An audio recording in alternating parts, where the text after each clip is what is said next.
السلام علیکم ورحمۃ اللہ وبرکاتہ۔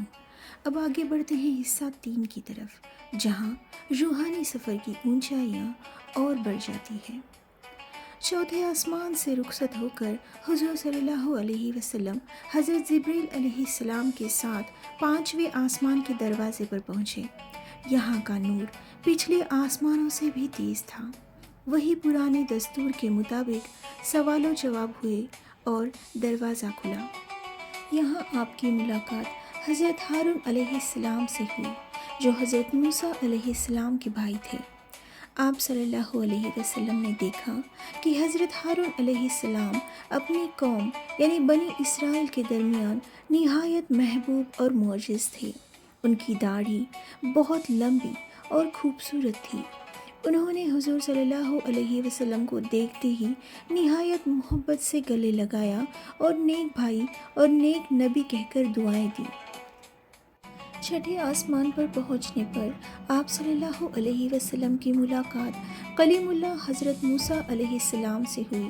ان کا جلال اور روحانی رعب دیکھنے کے لائق تھا۔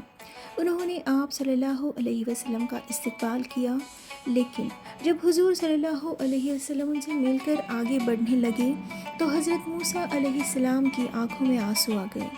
اللہ تعالیٰ نے ان سے پوچھا، حالانکہ وہ سب جانتا تھا، اے موسیٰ، آپ کیوں رو رہے ہیں؟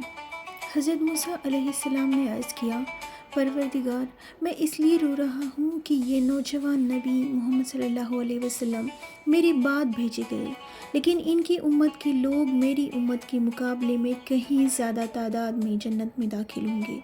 یہ رونا حسد یا جلن کی وجہ سے نہیں تھا، بلکہ اپنی امت کی کمی اور حضور صلی اللہ علیہ وسلم کی امت کی فضیلت پر ایک روحانی رنج تھا۔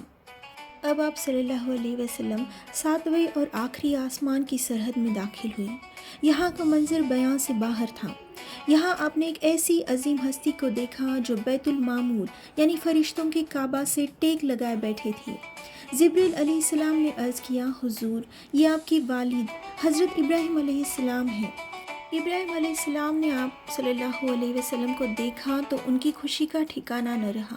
انہوں نے فرمایا، خوش آمدید اے نیک بیٹے اور نیک نبی۔ حضرت ابراہیم علیہ السلام نے آپ صلی اللہ علیہ وسلم سے ایک نہایت اہم بات کہی، اے محمد صلی اللہ علیہ وسلم، اپنی امت کو میرا سلام کہیے گا اور انہیں بتائیے گا کہ جنت کی زمین نہایت پاکیزہ اور زرخیز ہے۔ اس کا پانی میٹھا ہے، لیکن وہ ایک چورس میدان کی طرح ہے۔ اس کی ہریالی اور درخت لگانے کا ذریعہ سبحان اللہ، الحمدللہ، لا الہ الا اللہ اور اللہ اکبر کا وید کرنا ہے، یعنی امت جتنا ذکر کرے گی جنت میں اتنے درخت لگیں گے۔ یہاں آپ صلی اللہ علیہ وسلم نے بیت المعمور کو غور سے دیکھا۔ یہ آسمانوں میں ٹھیک کعبہ کے اوپر واقع ہے۔ حضور صلی اللہ علیہ وسلم نے فرمایا کہ اس میں ہر روز 70,000 فرشتے عبادت کے لیے داخل ہوتے ہیں، اور جو ایک بار داخل ہو جاتا ہے قیامت تک دوبارہ اس کی باری نہیں آتی۔ اس سے اللہ کی فوج کی تعداد کا اندازہ ہوتا ہے۔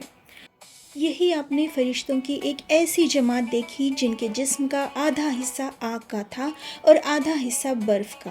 تعجب کی بات یہ تھی کہ نہ آگ برف کو پگھلا رہی تھی اور نہ برف آگ کو بجھا رہی تھی۔ وہ فرشتے تسبیح پڑھ رہے تھے، پاک ہے وہ ذات جس نے آگ اور برف کو ایک ساتھ جوڑ دیا۔